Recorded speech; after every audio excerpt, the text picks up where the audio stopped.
Yay! I received my straight edge, or called REI in Dutch, which was hard to find. Anyhow, it's a grade 1, and I'll show you.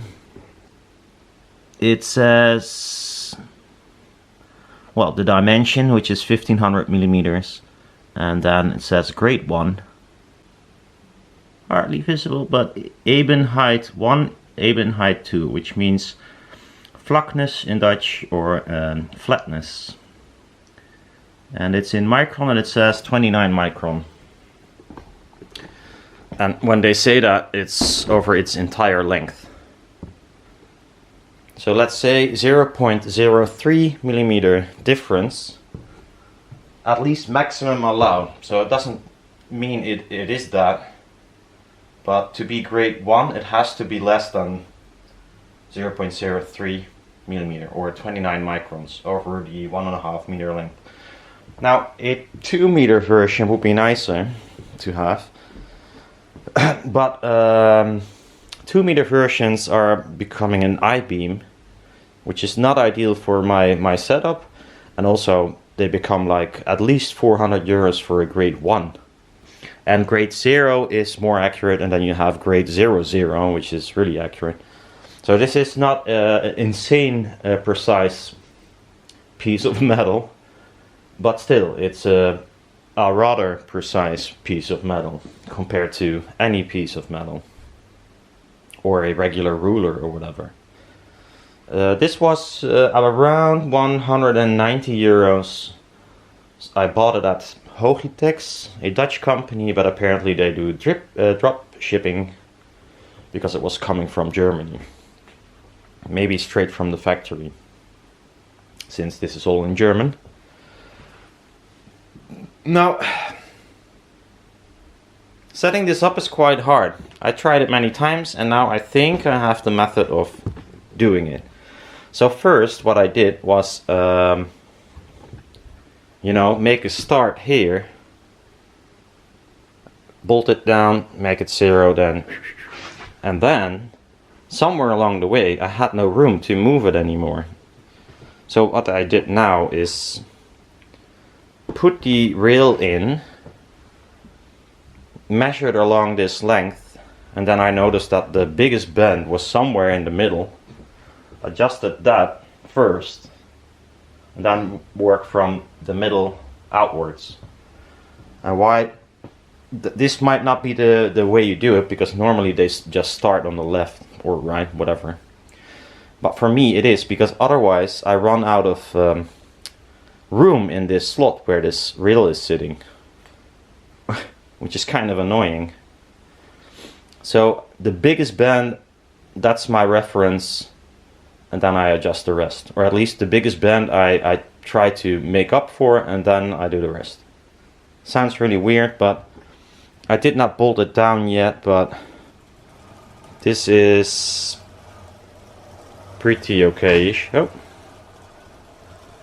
No, so there's a slight hump, but it's quite of a sudden hump, so I cannot imagine it's the rail.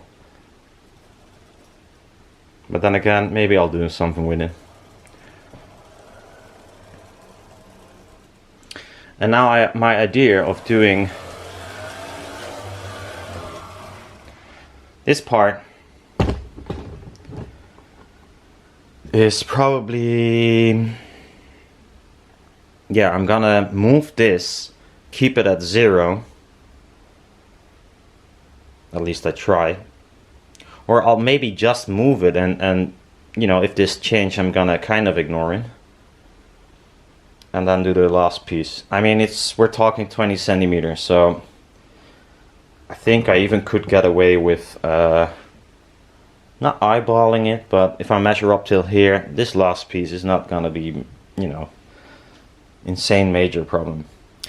And overall it is of course kind of funny. I mean, even if this is staying exactly on 0, that means that I introduce, maybe, because we never know, a fault of 0.03 millimeter at max over the entire length.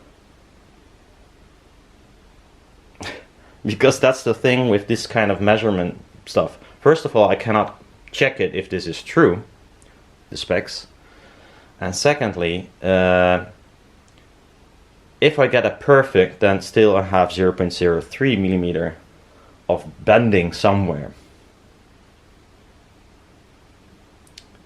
Because yeah, you can only make it as accurate as your measurement device, which is in this case this grade 1 piece of metal.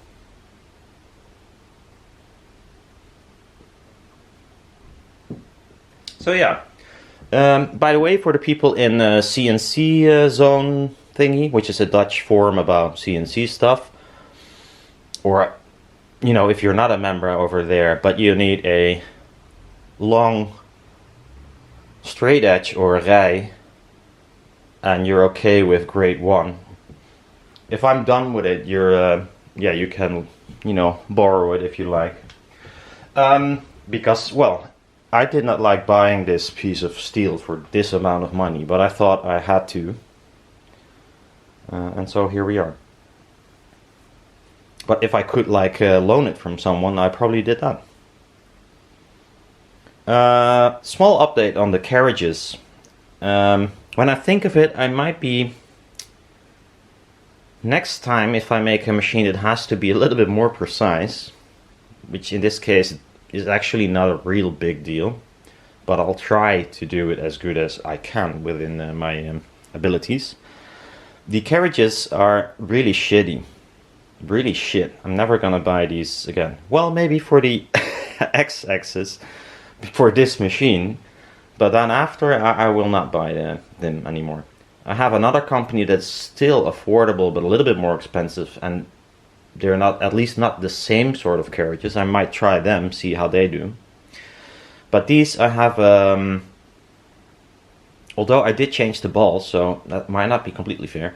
3 of them I can even wobble, so I'll replace the balls with the old balls that are slightly thicker, and see if that wobble goes away. But I'm not too sure if that's gonna help. So maybe I throw them away or send them back, I don't know. Although I'm not sure if they take them back because I replaced the balls once. And still, the carriages are quite different. One rides pretty nicely, the other one is a bit, you know, gritty. Although I cleaned them all, it's still, some feel far worse than others. So the tolerances are really shit. If you want to make a very cheap machine, they probably work fine. But I don't think I will ever buy these again. I could use my good rails on the other axis. But since I got 4 rails of the, was it Eco rails, which are good Japanese rails, I could make a complete machine with good rails. And I'm not sure if I want to blend shitty rails with good rails. I think having all shitty rails is better. Well, it's not better, of course, but at least less wasteful. Well, at least I still have to bolt down quite a lot, but at least this is working out much better. You can see this carriage is also not very smooth. It's just... But the first few tries I ran always out of room and I had to start all over. So finally find a method of doing it, and it probably is not the method you should use, but this is the method I do use. So now, yeah, it's probably a few more hours of unscrewing and screwing rails, and then I'm gonna replace the balls of the last carriages that have like play in them. Quite considerable play, to be fair, so I'm not even sure if I can fix them. Maybe I don't know. So, really short video. I think I'm happy with this, but yeah, proof is in the pudding. Oh, one thing, they shipped it with DPD, which is fine, but as usual, some people put heavy stuff in a too big of a box, and they do use some sort of, you know, this plastic with all the bubbly thingy, and some other, like these blow up packs. But really, that's not the way you transport something heavy. You have to make something that is snug. Because a heavy object will fly around in this huge package, even if there is sort of air crap and bubble thingies. So I was sitting on the toilet and the bell rang, and I heard first like a big unk on the floor, and I instantly knew. I'm pretty sure that they set down the package standing upright, screwing up one of these sides. Although I didn't see any damage on the sides, I did notice a small scratch in like one of the measuring surfaces, but on the edge, so still usable. So on the edge here, not here, but so yeah, I don't know. I thought they would take a little bit more care in a very expensive piece of metal. That the only thing it has to do is be straight and do not have any scratches and stuff fucked. So, Hogitex, next time, please instruct your dropshipper to package it a little bit better. Well, see you around. Bye bye.